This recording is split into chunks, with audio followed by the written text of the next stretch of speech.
The invitation to David's MBA graduation had arrived with a handwritten note. "Hope you can make it, sis." Would mean a lot to have family there for my valedictorian speech. I'd almost declined. Saturday afternoons were precious in my world, and I had 3 board meetings scheduled for Monday that required preparation. But guilt won out. Despite everything, David was still my brother. So here I sat in the 3rd row of Northwestern's Kellogg School auditorium, wearing a simple black dress and watching my older brother bask in what he clearly considered the pinnacle of academic achievement. Around me, families beamed with pride as their newly minted MBAs prepared to conquer the business world. The energy was infectious, even if I found the whole ceremony a bit quaint. "Ladies and gentlemen," Dean Morrison announced from the podium, "it's my pleasure to introduce this year's valedictorian, David Vasquez, who will speak on behalf of the graduating class." I clapped politely as David strode to the microphone, resplendent in his cap and gown, carrying himself with the confidence of someone who'd never doubted his path to success. At 32, he'd spent the last 2 years earning his MBA after a successful run in corporate finance, and today represented his triumphant return to what he called the family tradition of excellence. The family tradition, if only he knew. "Thank you, Dean Morrison," David began, his voice carrying easily through the auditorium. "Fellow graduates, faculty, and families, today marks not just the end of our academic journey, but the beginning of our professional legacy."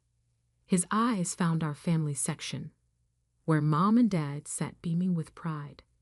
Mom had tears in her eyes. Her firstborn son, the golden child, finally achieving the business credentials she'd always dreamed of for her children. As I look out at this audience, David continued, "I'm reminded that success isn't just individual, it's generational. It's about building on the foundations our families have laid and reaching even greater heights." Greater heights. I almost smiled at the irony. "In my own family," David said, his voice warming as he settled into his theme, "I've been blessed to see multiple examples of what dedication and hard work can achieve. My father built a successful accounting practice from nothing. My mother transformed a small catering business into the premier event planning company in the city." The audience murmured appreciatively. Success stories always played well at graduation ceremonies. And I have to acknowledge my sister Alina, who's here today. David gestured toward our section, and I felt hundreds of eyes turn my way. While she's chosen a more unconventional path, she represents the entrepreneurial spirit that runs in our family. Unconventional path. That was David's diplomatic way of describing what he saw as my refusal to get a real job after dropping out of my PhD program 5 years ago. "Alina reminds us that not all success looks the same," David continued, his tone suggesting this was a lesson he generously learned to accept. "Sometimes the most important thing is simply following your passion, even if it doesn't lead to traditional measures of achievement." Following my passion. I suppose that was one way to describe building a biotechnology empire that had revolutionized cancer treatment and made me one of the youngest billionaires in healthcare. "But what I've learned from my family," David said, his voice gaining momentum, "is that true success requires discipline, strategic thinking, and the courage to pursue excellence through established channels of achievement." Established channels, like business school, like the corporate finance track he'd been following since college, like the predetermined path that led to predictable success in predictable ways.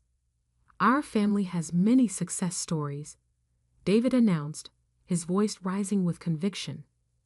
"Well, most of us do." The pause that followed was deliberate, and I felt the weight of it. In one carefully constructed sentence, my brother had managed to celebrate family achievement while subtly excluding me from that narrative. The message was clear. While the rest of the family had succeeded through traditional means, Alina remained the cautionary tale about what happened when you abandoned conventional wisdom. I should have been angry. Instead, I was fascinated by the precision of his dismissal. The point is, David continued, seamlessly moving past his casual demolition of my life choices, we each have the power to write our own success story. But that story is most powerful when it builds on proven principles of business excellence, strategic planning, and measurable achievement. Measurable achievement, like the $4.7 billion valuation of my company, Vitagen Therapeutics. Like the 3 FDA-approved treatments that had extended the lives of over 100,000 cancer patients. Like the Nobel Prize Committee's decision to nominate me for my work in personalized gene therapy. But I suppose those weren't the kind of measurements David had in mind. As we leave here today, David said, building toward his conclusion, let's remember that true success isn't just about personal fulfillment. It's about creating value that others can recognize, respect, and reward. It's about building careers that make our families proud and contribute meaningfully to society. Contribute meaningfully to society. I thought about the letter I'd received last week from a mother in Ohio whose 6-year-old daughter was cancer-free thanks to treatments developed in my lab. Apparently, that kind of contribution didn't count. So congratulations, class of 2024. David finished, his voice ringing with triumph. You've earned your place among the business leaders of tomorrow. Now go out there and show the world what real success looks like. The applause was thunderous. David had delivered exactly the kind of speech these ceremonies demanded, inspirational, aspirational, and just personal enough to feel authentic. As he returned to his seat, Mom was openly crying with pride, and Dad was already pulling out his phone to take pictures. I clapped along with everyone else, genuinely impressed by David's presentation skills, even as I marveled at his ability to reduce my entire existence to a footnote about unconventional choices.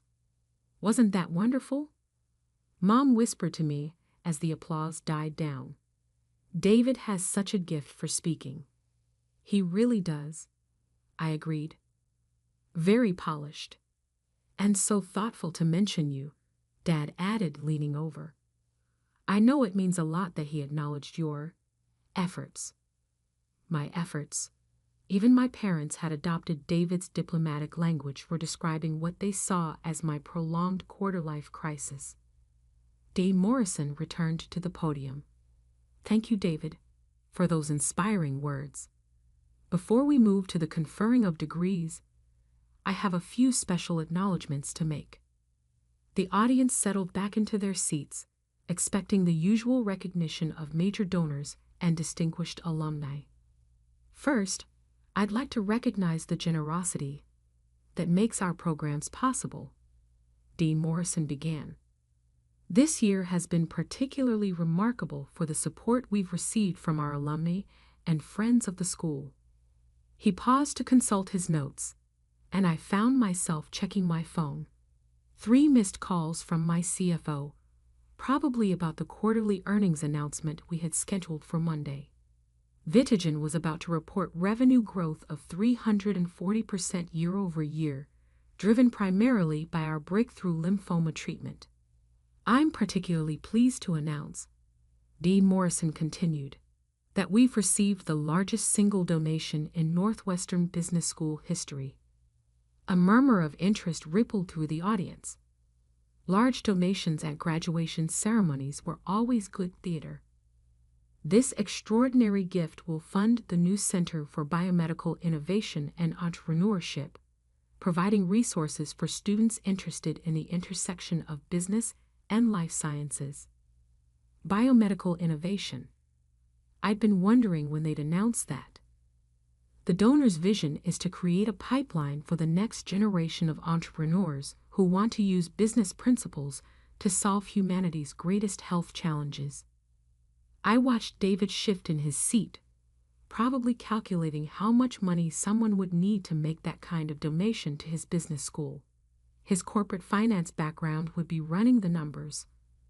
Major university naming rights typically started at 8 figures. This gift represents not just financial support, Dean Morrison said, but a commitment to bridging the gap between academic research and real-world application. Real-world application. Exactly what I'd had in mind when I'd written the check 6 months ago. Before we continue with today's ceremony, Dean Morrison announced, I'd like to recognize our benefactor, who I'm delighted to say is here with us today. I felt my phone buzz with another call from my CFO. Whatever it was would have to wait. Ladies and gentlemen, please join me in thanking Ms. Elena Vasquez, founder and CEO of Vitagen Therapeutics, whose vision and generosity have made the new Center for Biomedical Innovation possible. The silence that followed was profound. I felt hundreds of pairs of eyes turning toward me as Dean Morrison continued speaking, but all I could focus on was the expression on David's face. His confident smile had frozen, then slowly collapsed into something between confusion and shock. Ms. Vasquez's company has revolutionized cancer treatment through personalized gene therapy. Dean Morrison continued, oblivious to the family drama unfolding in the third row. Under her leadership, Vitagen has grown from a startup in her garage to one of the most valuable biotechnology companies in the world. Mom's hand flew to her mouth. Dad's phone slipped from his fingers. David looked like someone had just told him gravity had been canceled. At 31 years old, Ms. Vasquez represents exactly the kind of innovative thinking we hope to foster through this new center. Her work has saved thousands of lives while building a company now valued at over $4.7 billion. The number hit the audience like a physical force. $4.7 billion. From the woman they just heard described as following an unconventional path. Would you please stand, Ms. Vasquez, so we can properly thank you for this incredible gift?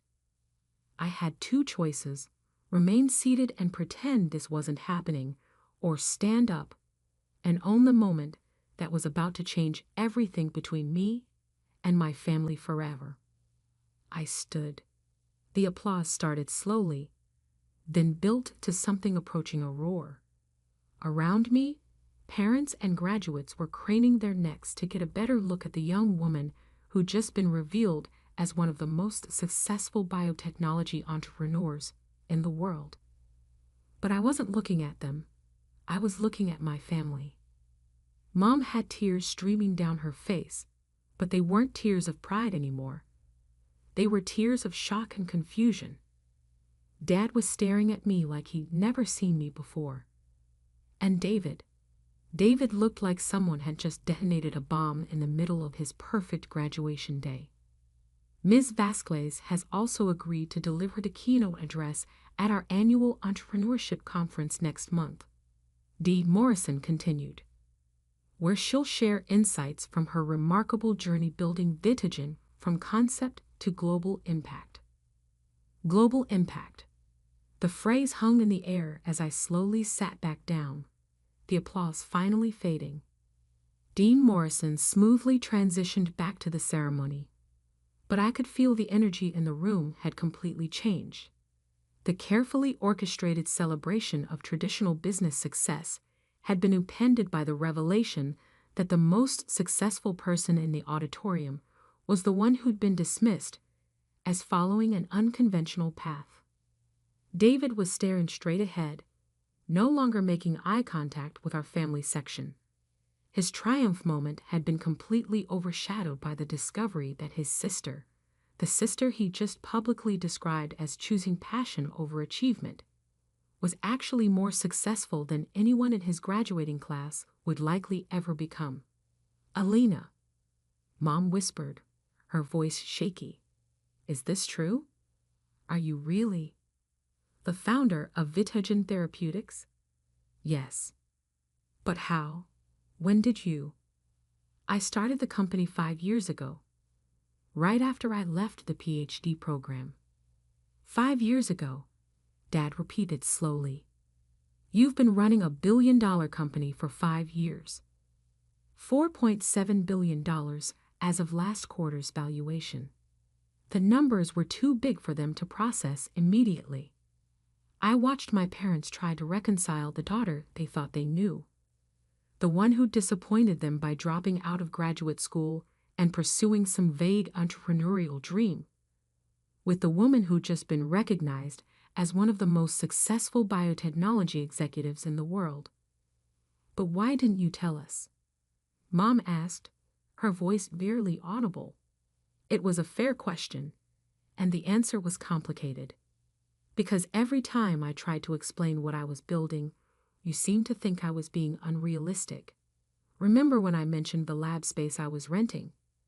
You worried I was spending money I couldn't afford. When I talked about the patent applications, you asked if I was sure biotechnology was a stable career path. Mom winced. We were trying to be practical. I know. But your version of practical didn't include the possibility that I might actually succeed at something that didn't look like traditional success.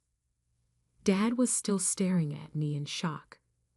Alina, when you said you were working on medical research, I meant I was developing revolutionary cancer treatments that have now been approved by the FDA and are being used in hospitals worldwide. And when you said you were consulting for pharmaceutical companies, I meant they were licensing technology developed in my labs. The apartment downtown that we thought was too expensive for someone without a steady income is a penthouse I bought for $4.2 million cash. Though I also owned the building. The revelations were coming too fast for them to absorb. With each answer, the gap between their perception of my life and the reality of my achievements grew wider. The reason you could never come to family dinners was because I was usually traveling. Board meetings in Switzerland, conferences in Japan, meetings with government regulators in D.C. And when we worried about your retirement savings, I was busy becoming one of the youngest female billionaires in the biotech sector. David finally turned to look at me, his expression unreadable. Alina, are you telling me that while I was in business school learning about entrepreneurship, you were actually building one of the most successful startups in the country? I don't know about most successful, but yes, that's essentially correct. And the unconventional path I just described to this entire audience led to me revolutionizing cancer treatment and saving thousands of lives, while making you worth more money than everyone in this auditorium combined. Money was never the point, David. Saving lives was the point. The money just happened to come with it. The ceremony continued around us, but our family was locked in its own private revelation. Degrees were being conferred, photos were being taken, and futures were being celebrated, but none of us were paying attention anymore.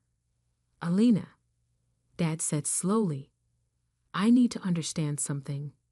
When you dropped out of the PhD program, we thought you were giving up on your potential. I was realizing my potential, just not in the way you expected. But you let us think you were struggling. You let us worry. Because every time I tried to share what I was actually doing, you seemed to think I was being naive or unrealistic. It was easier to let you think I was still figuring things out than to argue about whether my goals were achievable.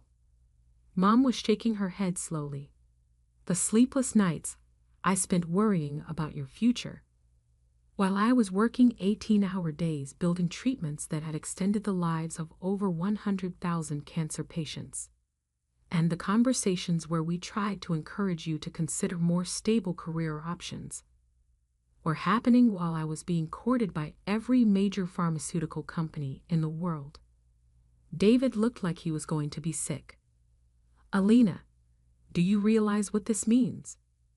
What does it mean, David? It means that while I was learning about business theory, you were actually building a business that's worth more than most Fortune 500 companies. It means, I said gently, that there are different paths to success, and mine just didn't look like what our family expected success to look like. The graduation ceremony was winding down, but our conversation was just beginning. Around us, families were celebrating their graduates' achievements, taking photos, and making plans for celebration dinners. But the Vasquez family was dealing with a revelation that had turned everything they thought they knew about success, achievement, and family dynamics upside down. I have so many questions, Mom said finally. I'm sure you do. But the biggest one is, are you happy? I mean, really happy with the choices you've made. I thought about the letter from the mother in Ohio. I thought about the research papers that would be published next month, showing how our treatments were extending life expectancy for pancreatic cancer patients. I thought about the team of brilliant scientists who worked in my labs, pushing the boundaries of what was possible in personalized medicine. I'm happy, Mom. I'm doing work that matters, with people I respect, solving problems that actually need solving. I couldn't ask for more than that, even if it meant letting your family think you were failing. That's the part I'm sorry about. I should have found a better way to help you understand what I was building. David was quiet for a long moment, then finally spoke. Alina, I just gave a speech about family success stories and traditional achievement. I heard, and I basically excluded you from the family narrative of success. You did. While you were sitting there knowing that you're actually the most successful person in our entire family. Success isn't a competition, David. Your MBA is a real achievement. Your career in corporate finance has value. None of that changes, because my path led somewhere different. But I dismissed your path. In front of hundreds of people, I called it unconventional and implied it wasn't real success. You did, but you did it because you didn't know what my path had actually led to. Now you do, and now I feel like an ass. You feel like a brother who was working with incomplete information. There's a difference. The crowd was starting to disperse as families headed off to their celebration plans. Our family sat in the emptying auditorium, trying to process a revelation that had changed everything. So what happens now? Dad asked.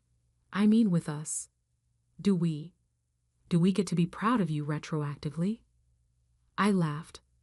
The first genuine laugh I'd had all day. Dad, you get to be proud of me whenever you want. But maybe next time, we could talk about what I'm actually doing before deciding whether it's worth being proud of. Deal, Mom said immediately. Though I reserve the right to worry about you for non-career related reasons, like whether you're eating enough and getting proper sleep. That's fair. Mother's privilege.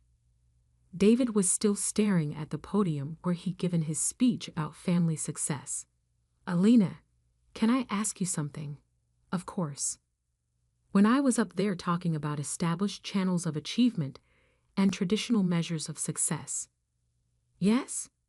Were you sitting there thinking I was a complete idiot?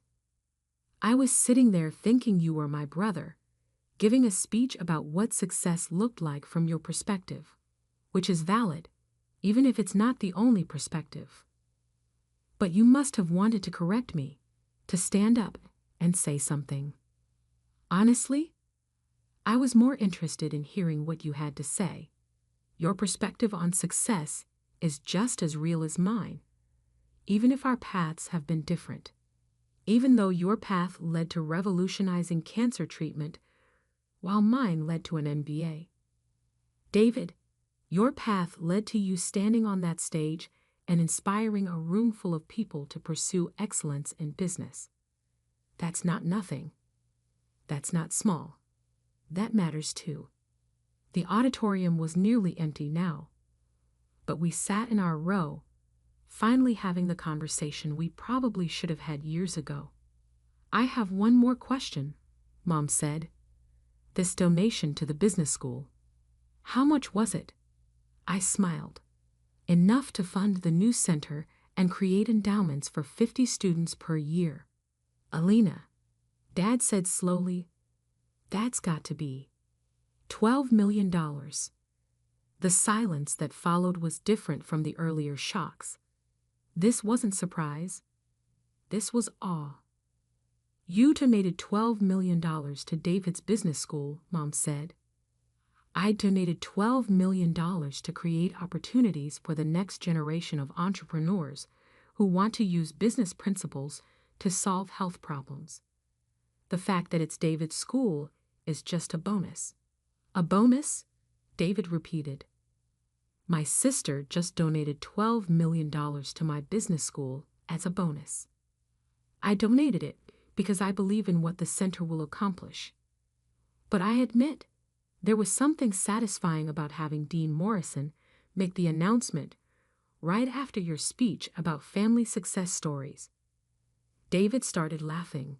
Alina, you just totally upstaged my graduation. I really didn't mean to. Yes, you did. And it was brilliant. Okay. Maybe I meant to a little bit. More than a little bit. You timed that perfectly. Sometimes, I said, grinning at my brother, the best response to being excluded from the success narrative is to quietly demonstrate that you've already written your own. And with that, the Vasquez family headed off to celebrate, not just David's graduation, but also the discovery that success comes in many forms, even when we're too stubborn to recognize it.